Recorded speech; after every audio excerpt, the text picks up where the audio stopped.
how did that become part of how you are as a wrestler to get back up whenever someone does repeatedly put you down? That's just kind of the whole Houston Hendrix thing. I'm much younger than everyone else. I'm much smaller than everyone else. I can't be out here powerbombing Boa Mir back, you know? I have That'd to. be cool though. It would be really cool. Maybe in a couple of years, maybe in like 5 or 10 years, when I'm finally big enough to do so, I'll try to powerbomb Boa Mir. But the whole Houston Hendrix thing, it's just, I'm so much smaller, I'm so much younger. I need to be able to be the tough guy. I need to be able to be the guy that can't be put down very easily. I take a lot of inspiration from Sami Zayn. Okay. That's probably one of my, and every time I say it, people like, it clicks in their brain like, oh, I actually see that a lot. Right. There is Houston Hendrix in the house. How are you? I am doing phenomenal. How about you? Good. So I'm sure every wrestler who's going through their career started off as a fan. Yeah. What was that one moment that made you makes you exposed to wrestling as that fan? Ooh. So like, what was my first experience as a fan? Like how I got into it? Yeah, and what was the one that you got really interested in Okay, I'll tell wrestling you business? I'll tell you how I found out about wrestling first. Okay. So I was like 4 years old, and I was over at a friend's house, and there was this action figure that for some reason I was really drawn to. I had no idea who it was. I had no idea what wrestling was about, but for whatever reason I was really drawn to it. And after a Okay. couple of days, I would go to his house like every single day. Every single day I'd pick up that action figure, and he was like, "Do you just want to take it home? Because I don't use it." So I took it home, and I showed my dad. And he was a wrestling fan growing up as well. This was back in like the 80s though for him. But Okay. he recognized the figure, and he told me it was a John Cena action figure. And Okay. he told me the whole rundown about what wrestling was and blah, blah, blah. And that night was Friday night. And back then, it was Friday Night SmackDown. Well, Okay. before they went to Thursday, and they had Tuesdays for a little bit, but same thing. Friday Night SmackDown was on that night. And he turned it on, and I can't remember what my first match was, but I do remember like seeing the first match and just being like blown away by it and just never letting go of it then. What made wrestling such a special thing for you? Because 4 years old is a very impressionable age. Like, what was so special about seeing those wrestling matches as a kid? I don't really know for sure. I just think I wasn't really into like a lot of things as a kid. Like I Okay. had video games that was a little bit older than 4. I played with friends a lot, but wrestling was like the first like I guess hobby I ever had was watching Okay. wrestling. So I think just the pure fact of just these larger than life athletes jumping off the rope, it's just a crazy visual for a 4-year-old to see for the first time, you know? I think it was just too mind blowing for me to not stick with it. Like, do you ever had an encounter with a wrestler, like in a meet and greet, or you saw them down the street? No. Okay. I'll So just give the you matches that got you. Yeah. I never went to a show. I never met a wrestler, and I've never gone to an indie show. Everything I ever did for the first time was as an actual wrestler. The first time I met like a name, I was already a wrestler. First time I ever went to a show was a show I worked on as a wrestler. So it was just, I never really got to have that experience as a fan. What was the one moment that made you say, "Hey, I'm gonna do wrestling"? WrestleMania 30, Okay. Daniel Bryan versus Batista and Randy Orton. But specifically, there's a video package before the triple threat. It was um Daniel Bryan, and I think it was Imagine Dragons, and it was Monster. It was that Okay. video. And something about it like put down all of Daniel Bryan's like indie tapes all the way to current day. And something about it was just like, I really want to do this now. Something about it was just really inspiring. And mind you, 2014, I was 8, so I'm still very impressionable, you know? Okay. And who are you trained under? Like, what was the first time you've ever trained as a wrestler? Um, It was at AAPW. Technically, I have like an amateur background. I tend to Okay, there you pretend. go. I tend to say that it doesn't exist in the world of my Houston because not very good at it. I was not. But it was July 19th, 2021, and that was my first training day. It was with Pops, it was with AAPW. I haven't left the school, I haven't gone anywhere else, but it was that. I've only gone through one training. I've just been continuous the entire time. What was special? Because I've had him before. What makes Pops such a special coach that you've gone through as you started training at AEW? He's a character for sure. I'll say Okay, that much. of course. He's definitely a character. You'll never have like a dull moment with Pops. But I'm gonna expose myself a little bit. It takes a lot of patience to be a trainer. I'm kind of like the AAPW vet, and it it takes a lot of patience to train people and to not like just say, you know what, I'm done for the night. It takes a lot of that, and I'll always respect Pops for being able to do this. It's been like 6 or 7, 8 years since he's bought the school from George, Right. and I can't believe he's done it for this long without just like going crazy one day. Because I know I can't do it. I know I can't. When you got through your graduation match, and within that year of that rigorous training that you've had, as you got through that graduation match, within that 60 minutes of seeing all the hard work that you've done, what was that like when you finally got that certificate and saying, hey, I'm a wrestler? It didn't sink in for a really, really long time. I think it was probably, I'd even say like last year, because I graduated in 2022. Okay. I would say it was probably not until 2023 when stuff like sunk in. And this is whenever I had hurt my hip and I was out for a couple Okay. of months. I had tore my labrum and like my hip flexor and a lot of cartilage and all that. And I'm just like I had distanced myself from wrestling like completely. I wasn't watching Okay. it. I wasn't going to the class. I wasn't talking about it. Just wrestling was completely out of my life for like 3 or 4 months. Okay. And whenever I came back, I realized like this is genuinely just like a part of my life now. Because it felt like obviously since I wasn't like involved with it, it didn't feel like abnormal. But when I got back into it, it made me realize like I subconsciously missed it, you know? That's just whenever I realized it's like, this is my life now. It's just wrestling is part of my life and it's never going to escape me, which isn't a bad thing.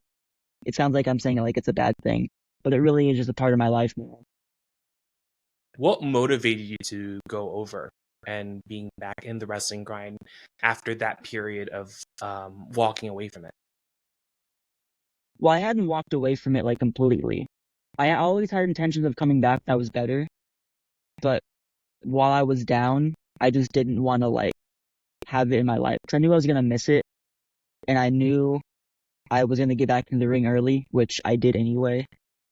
But that's why I didn't quit, you know? I didn't quit. But I did like push it off to the side for the couple of months I was out. So you just took a break. A better way of Pretty wording it is much. just you took a break from it. Yeah.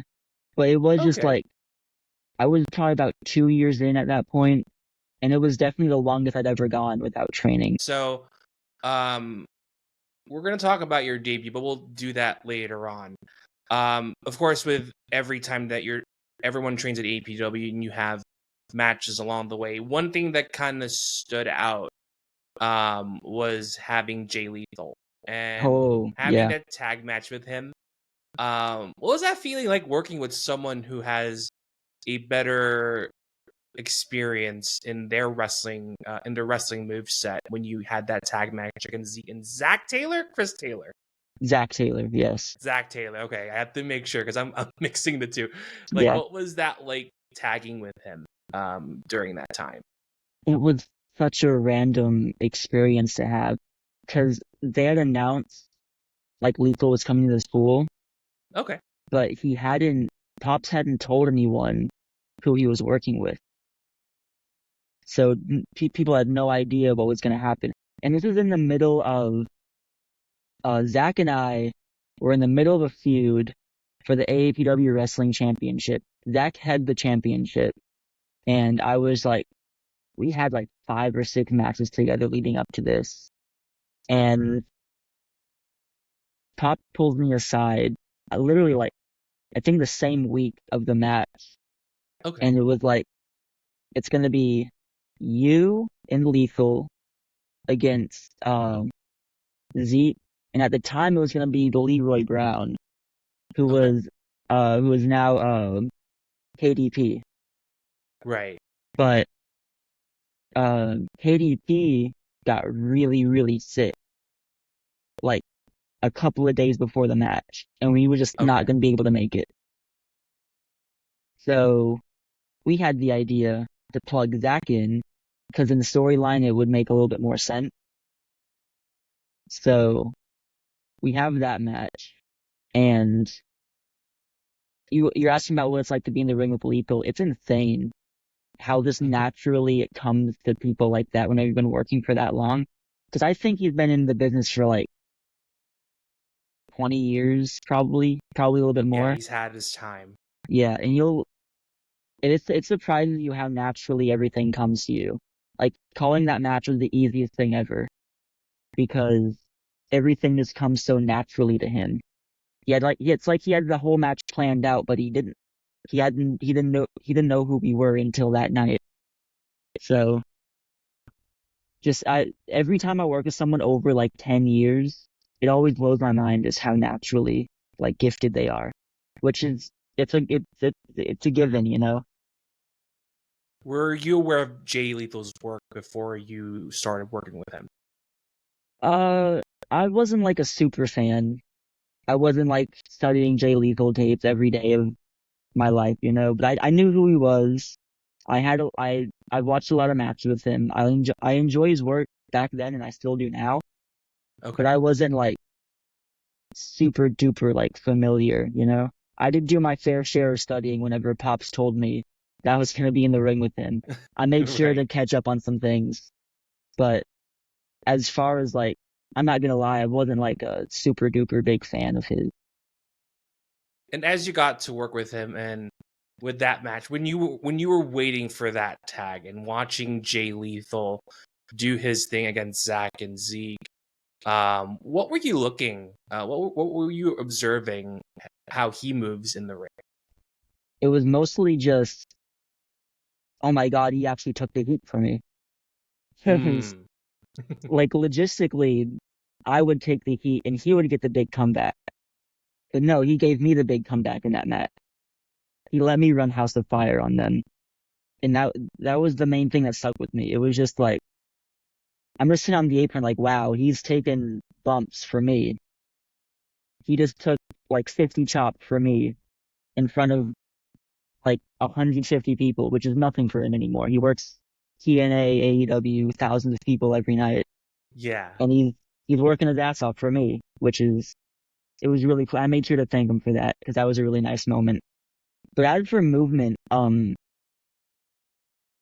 everything he does is so much more levels above everyone else on this level, which isn't like a knock on anyone. Obviously, Lethal's going to be so much different than everyone else. Of course. But it's always interesting watching like big signed names versus indie talent that's only like a couple of years in. Because I don't know if as a fan you can tell, but as a worker, it's like Lethal's up here, everyone else is down here, you know? And sometimes it just blows my mind to think that these people that are like the best, they're not that level. They're not like, I've seen Mustafa Ali, I've seen Matt Riddle, I've seen Jay Lethal obviously work with people who are like just a couple years in on the indies, and it really is just like a mind-blowing difference that you can be that good, you know? And when it's basically you're basically like noticing just how fluid his moves are during that match, right? Fluidity, like knowing when to get the crowd fired up, fighting back at the right times, reaching over for tags, but like having them pull his leg backwards. There's something simple like that. he does it all at like the right times. Like there wasn't a missed moment like at all in that match, I don't think. And it was because him leading all three of us at one time.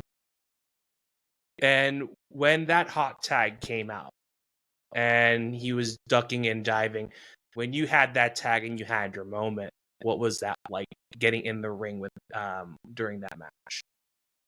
I'm not gonna lie, it felt like a normal match. I really tried to not let like any starstruck if like starstruckenness hit me. Okay. I wanted to act like it wasn't a big deal, and because I knew if I put too much pressure on myself, I was gonna mess something up. And Okay. this is the one match I didn't want that to happen. So I made sure to like keep everything calm and cool and like relaxed with myself and not try to put too much pressure. And you're just basically like you're just going through what's needed to be done for this match Yeah, to be put over, basically. for sure. Yeah. And when you had that frog splash and when you heard the bell, like what was that moment like? And when someone says, like, here's your winner. That's when I let the starstruckenness hit me. Oh, That's when I let like, let's go. I just tied with Jay Lethal. That's nice. That's when I let all the. That's whenever we just had a good time. And I don't know if you saw in the match. I don't remember if they cut the stream off or not. But we did the little flare walk in the ring. We did the woos. We did all the marquee stuff, and it was just a fun time afterwards. And you're celebrating at that point too. Yeah, You're like, yeah. yep, I work with Jay Lethal. And it wasn't like a like I just won the match celebration. It was just like I was celebrating, not Houston Hendrix.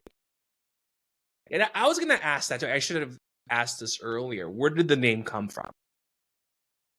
It's my real name. Oh, okay, gotcha. And for that time, and you brought up the wrestling champion, to have that belt, at that moment in time, and the numerous times that you've defended it. How is that important to your budding career as a wrestler? It was definitely the time I learned the most. Okay. Because this is my first singles championship. Okay. And the way I won it, like the 5 matches with Zach, Lethal heading up into the big match at the very end. I worked with so many people along the way that taught me so many things. Like, I worked like almost every AAPW vet there is. I worked like everybody like that was at the school at the time. I've had so many matches, and they weren't like throwaway matches either. They were all like 15-minute long, 20-minute long matches like every week. And it's hard to not learn when you have matches like of that caliber like every single week. It's hard to just throw away knowledge, You learn everything. You learn something every time. And I'm trying to get that back, I'm trying to be able to learn that much like week after week. I wish I can, but it's not that easy.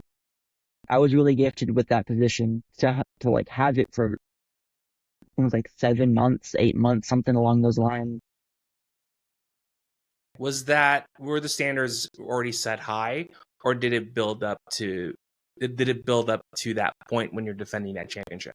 Standards were really high, I feel like, because the way the belt was introduced, I was definitely the youngest person to have it. Wow. Not only in age, but just like an experience level. Because it was a part of it, like, the belt was just a major storyline until I had got it. So the standard was already high. And I think I met the match. I think I set the bar for sure. Okay, got it. And when one thing I should have added this on our rundown, and having Epidemius Jr. At AAPW, working with someone who has more experience, and not as much as Jay Lethal, but like to work with someone who has his own unique set of athleticism. Going through that match and going through that, what was it like working with someone who's who has that level of athleticism during that match at AAPW. I wish I remember that match when you gave me the rundown. That's also probably one of my favorite matches I've ever had, which is really funny because it was in front of like literally 18 people at AAPW. Okay. And I will say this, Epi isn't a super big guy. I think he might legitimately be one of the strongest people I've ever been in the ring with. Really? He is so strong, and I have no idea how, but he just is. He is. I don't know what they feed these kids. I say that like he's not older than I am, but I don't know what he was being fed as a child, but he is so strong. He is so fast. He is so agile. It's just, he's the beast, man. He really is. Yeah. And of course, like when you started going outside AAPW, one promotion came to mind that's within Austin is Inspire. And how did that come about? Like, how did that handshake start with Inspire? So Lil Evil, this is a while back. He told me to come out to, like, Inspire had taken a break during the pandemic. Okay. I think they were gone from like 2020 to like mid to late 2021. And when they finally came back, it was a really big deal. Because Inspire is like the place for Austin wrestling. It's honestly the place for Texas wrestling, in my opinion. But Okay. it was a big deal when they came back. And I don't remember if it was the first show they had. But it was definitely one of them that I came back to, or not back to, but I came to, and I met the owners, Max and Biss. I met a lot of people in the locker room, and I only talked to everyone for like maybe 5 minutes before I had to sell merch at the merch table for like 4.5 hours. Okay. So I never got to talk to anyone after that. And being 15 years old with no driver's license, I wasn't able to return for a really long time.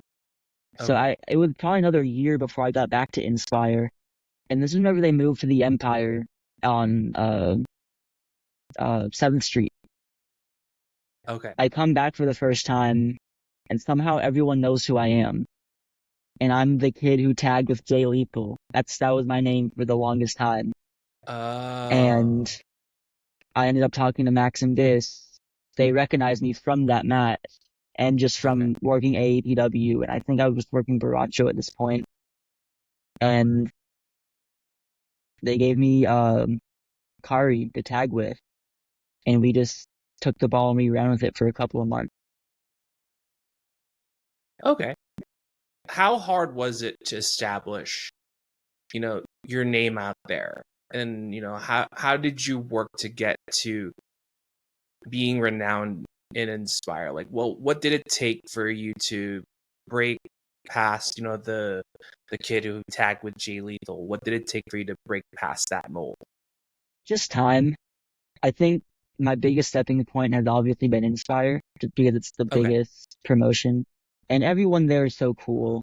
It's like, it's do your own thing. We're not gonna have like super strict set of rules. The fans are the coolest thing in the world. It was just time. It wasn't really like a super like, I didn't really have a chip on my shoulder because I knew that it was just gonna pass with time. That I would no longer be the kid who just tagged with Lethal. But everyone there is just super cool, and it's kind of hard to not evolve yourself at a place like Inspire. It's kind of hard to be stuck in the same spot for months and years and stuff like that. So it wasn't really hard at all, to be honest. You just had to be comfortable with just going out there every month and just trying to steal the show, which I feel like has been my goal the entire time.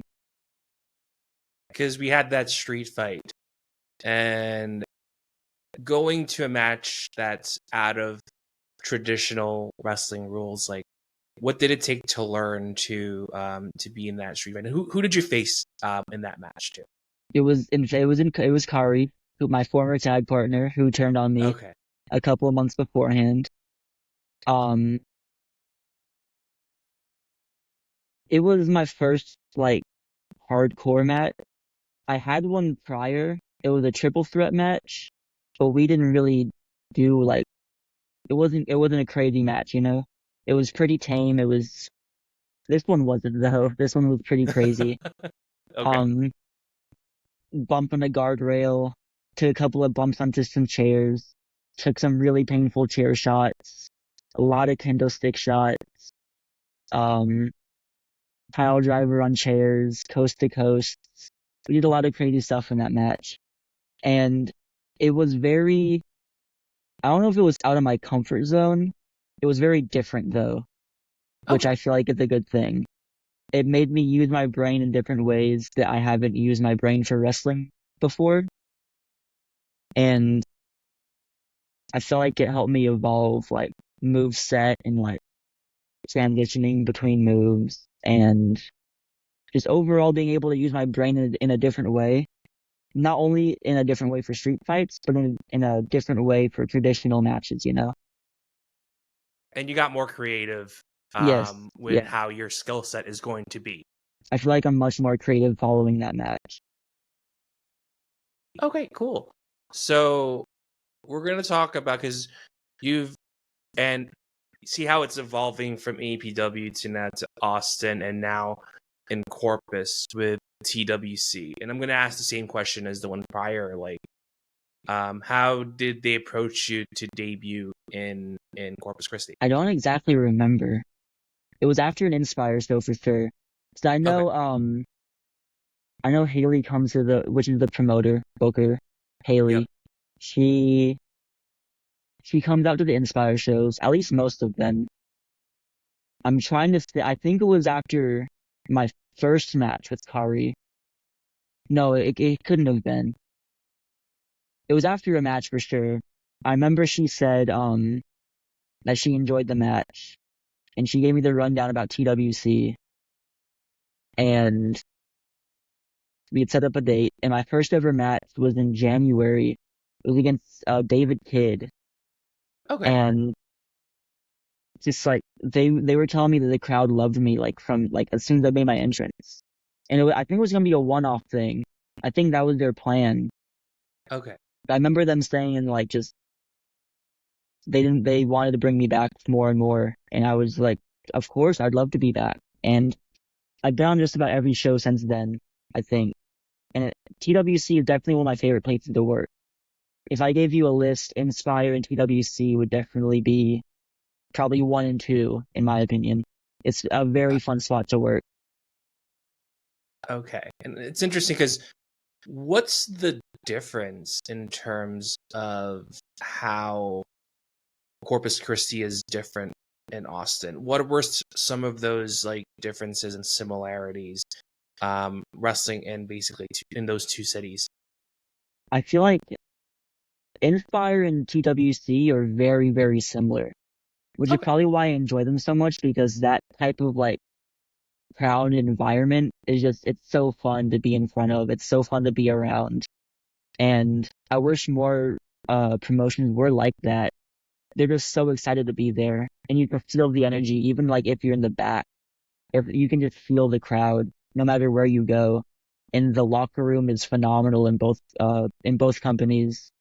The promoters there are amazing people.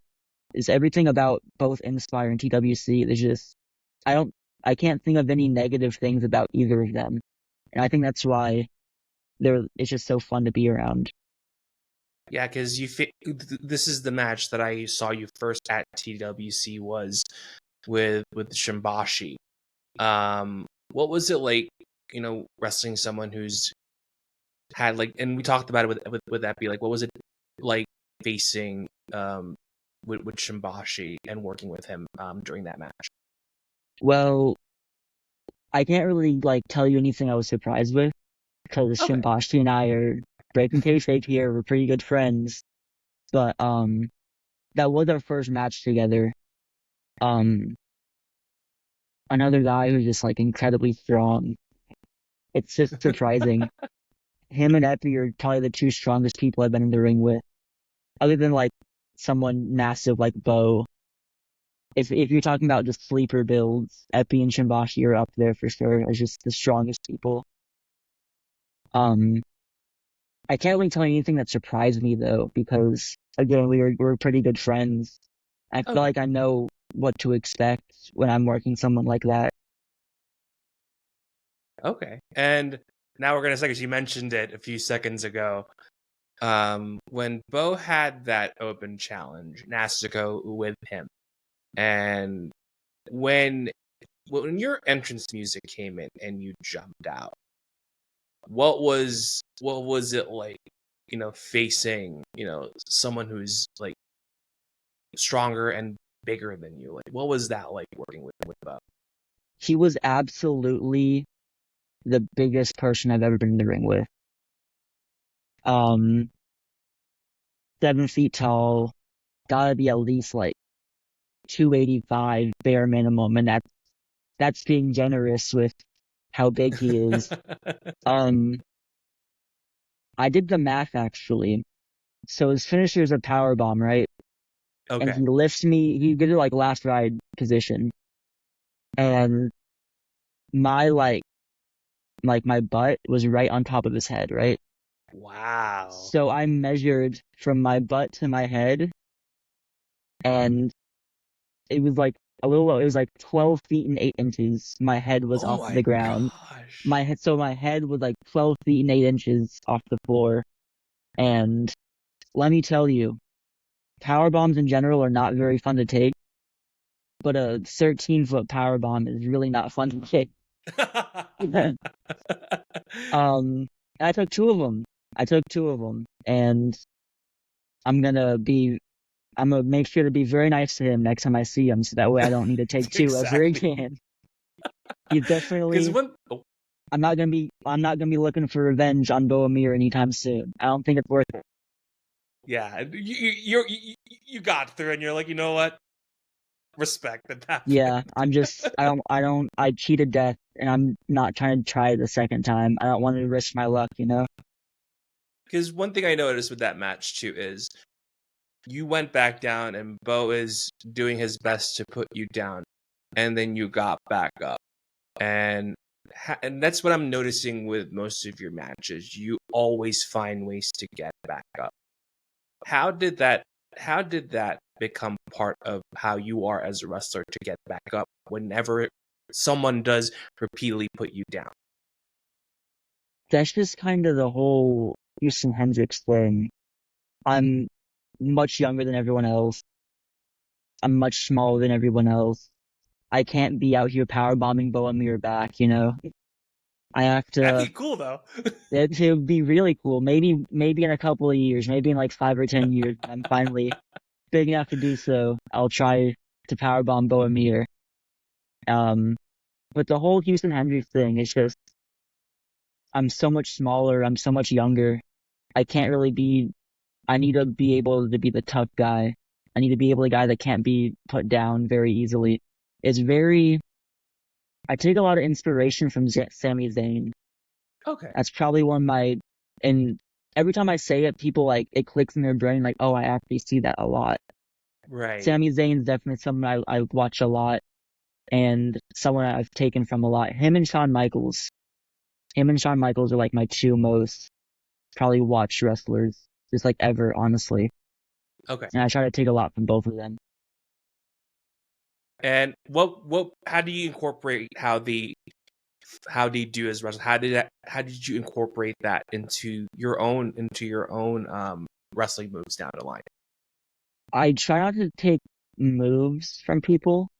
Okay. I try to take my moveset. I try my very best to be like Houston Hendrix's moveset. I don't Okay. want to like, let me do this thing, let me do that thing. Oh, Shawn Michaels does this, let me take that. I try my best to not do that. I try to make up my own moveset. What I do try to do is take other people's mannerisms and ways of selling and like crowd interactions kind of. I try to make that my key points that I take from these like just the goats of wrestling, the Bret Harts, the Shawn Michaels, the Sami Zayns, the who else? 1-2-3 Kid, people like that. I try Right. to take mannerisms and selling. I don't like taking moves like that. Okay. Cool. So I've talked about the matches that I've observed, um, and this is your moment. What were some matches that you think are the most special in your career? Obviously, I gotta go with my debut coming up first. Okay. December 11th, I think. I try to memorize all, like, the important date. I think it was December 11th, 2021. I went up against Michael Arrow in my first singles match ever. I had a battle royal prior, but I don't really count that as like my first match. It was just kind of something I was in and out type thing. But Okay. Michael Arrow was my first like true match, and I'm not gonna lie, I hated that match for the longest time. And I haven't Okay. watched it back in a couple of years. I'm sure I'll probably hate it again if I watched it back. But as of right now, it holds a close spot in my heart for obvious reasons, you know. But it was everyone's first match. I hope is like a good memory for them, because I know mine wasn't for the longest time, and it kind of sucked because you only get one first, you know. You only get one first and one last. If you have any matches that are like really bad, you don't want them to be your first and your last. hmm But that's Like, about it for that. okay. Well, Like, and like you mentioned, there's another match that you brought up as well. Um, why don't you say that one? That was the one with Connor Chen. yeah. So we've had I think Counter Vibe had the most matches of anyone. I think we're at like 12 matches with each other right now, Wow. which is really crazy for an indie wrestler. Um, but this specific, by the way, I'm gonna go on a little tangent if that's okay. I was also Connor's debut match, and I think literally his second match was me, someone I can't name, and then Connor. And then like his third match again was a 2 out of 3 falls match that we for some reason went like 20 minutes in for his Wow. third match. And we've had a lot of scrambles, we had a lot of tag matches, and this match specifically, it was probably about a year after his debut. It was a 30-minute Iron Man match, and to this day, it's my favorite match of mine, for sure. And I've tried really, really hard to top that many, many times. I just can't do it yet. I don't know what it is. But that match holds a really close spot for me because, again, breaking kayfabe, Connor and I are also really close friends. And I'll even go as far as saying that he's probably my best friend in wrestling. Okay. And to have a match that was not only that good, but also just like that fun to be a part of, it was incredible. It really is. So with 2024 being close to the end in a couple of months, like what are some goals that you're looking forward to for the rest of the year? So up until very recently being literally just maybe like a month ago, Okay. I wanted to get as many bookings as possible. I wanted to work as many spots as possible, but I've had a couple injuries that I haven't fully taken care of that I probably Okay. should have. And at the time, I felt like I was doing okay for myself, but it's becoming pretty apparent that I'm like, I feel like if I continue wrestling with the way I am, I feel like I might be on borrowed time. And I'm only Okay. 18. I can't be doing that. I want to have a longer career than this. So I'm working a little bit less. I'm working maybe like an average of 2 or 3 matches, like 3 or 4 matches a month, Okay. which is, at one point I was working consistently, like, I think in the month of just June alone, I worked like 12. And I think July was like Wow. 8 or 9. I think I was working a lot for the first half of the year. I Okay. want to calm that down though, because I really do. My body is not feeling as good as it should be at 18. So I'm trying very hard to like fully heal out everything before I start going crazy again. And it's just basically trying to find rest within the times that you're working at Yeah. that point in the year. I'm trying to save myself for like bigger shows and not just quality over quantity, you know? That's kind of Right. what I'm at right now because I want to still wrestle. I don't want to like take time off, but I also need to like listen to my body and understand that I'm 18 years old with 2 bad hips and a bad back. It's not good at all, you know? Right. So I'm using this time. I'm trying to gain weight. I'm trying to get my cardio up, but I'm also not trying to like lose like you like if you don't use it, you lose it. I think that's what the saying is, and I want to use Yeah. it just enough to where I don't lose it.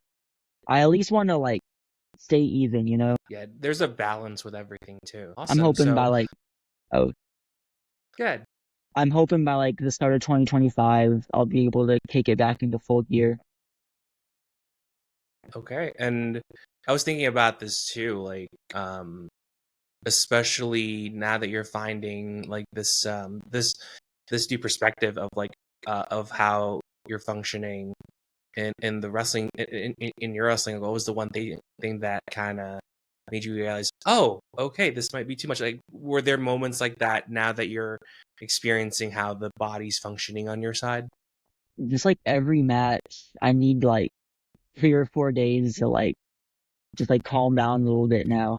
Yeah. Because like after every match, my back's always killing me, my hip is always killing me, and it's not even like injury related. I don't think I was born to be a wrestler because I naturally have a lot of problems with my body that I'm finding out because of wrestling. A lot Okay. of stuff I was born with, but I don't want that to stop me at the same time, you know? So I'm trying to like take this time to heal and strengthen up those weak points that I was born with and hopefully like have the proper body to be a wrestler. Exactly. So I'm gonna end this conversation. First of all, thank you, Houston. That was a very, very good conversation we've had, Yeah, because I thank you think, for having me. oh, of course. And I was thinking about, like, because we talk a lot whenever I'm at training and watching you guys how you do your training. So like after this conversation kind of it made me realize how much potential you have. And like, and I'm not saying this in like a negative connotation, but to have someone like Jay Lethal early in your career, that kind of blew my mind when I was researching your match. I was like, wow, if you have Jay Lethal, I mean, you can take on anybody, even a Bo Mir who's like 7 feet tall Yeah. and power bombing you twice to get through that. So I found a new appreciation in what you did. And whenever I watch, whether it's an AAPW or an Inspire or TWC down the line, like I have like newfound admiration in what you're doing in the wrestling business. Well, thank you. I appreciate that. That really does mean a lot, man. I appreciate that a lot. Great. So I'll end this conversation here. So usually I would do advice to younger stuff. I'm gonna spin this a little differently. And if you were in the same room as that Houston Hendrix at 8 years old, if you're in that same room with him, and with what you're doing in your career and what you're doing for the business, what would you like to talk to him about? Well, this might be like reading too deep into the lines, but do you know how like in movies, if you do like if you travel to the future or the past and you change Okay. one thing and you go back into the like present time, Okay. everything's like completely different. I Okay. don't think I'd say anything. I think I just watch him. I think I just look at Houston, watching that little Daniel Bryan vignette, and just run back on those memories of what it was like to be that young and realizing like this is what I want to do. I think I just watch. Oh, you're just gonna observe instead Yeah, of just having. Because I had a guest who's like that, and I'm like, okay, you're number two of. You're the number it two was the first. of It was the Brad first. Gilmore. Brad Gilmore was one of my guests early in the season, and he almost said the same thing, but he refers it to Back to the Future. Yeah, So he kind of understood, like, hey, okay, I'm not gonna touch anything because it might ripple somewhere down the lines. I was like, yeah. okay. So Like I said, okay, I'm no, probably reading too deep into the lines, but That's if it was like real life, I would be so scared to say anything. I really would. Okay. No, and if I was in that position and no one asked, and if I was in that position, I would have said, "Keep doing what you're doing. Yeah, Like, keep doing what you're doing." Because like, the only thing that I would say is pay attention.